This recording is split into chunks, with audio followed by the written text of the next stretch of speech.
Proverbs 16:11.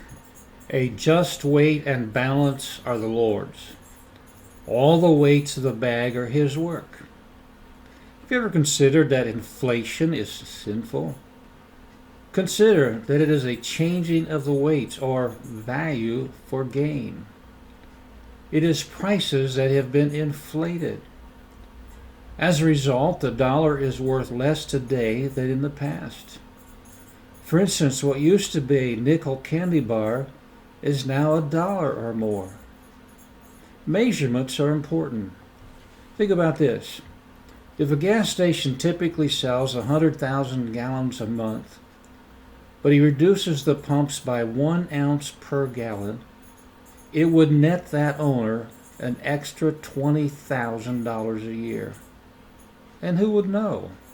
1 ounce out of 128. Changing a medication by 1 milligram could have devastating effects. We wouldn't want a piece of diagnostic equipment to not be with perfect settings. We know that more than $7 trillion in transactions occur every year in the United States alone. Just a 1% error could amount to over $70 billion. Small errors add up to big consequences. For a man to conscientiously fudge on the price of any item is an abomination to God. Proverbs 11:1 says, "A false balance is an abomination to the Lord, but a just weight is his delight." Divers weights and divers measures, both of them are alike abomination to the Lord. Proverbs 20 verse 23 says, "Divers weights are an abomination to the Lord, and a false balance is not good." I'm sure that you understand that in days gone by that they would have a scale and they would have weights. And on one side would be the article, the other side would be the weight, and you would be able to weigh it in that manner. And for somebody to have a weight that was off just a little bit could net them a fair amount of extra change. This proverb, by the way, defines the 8th commandment. It says, "Thou shalt not steal." To older prices is displaying to God that you're discontented with what he has allowed you. 1 Timothy 6:6 says, "But godliness with contentment is great gain." My question is, can you have godliness without contentment?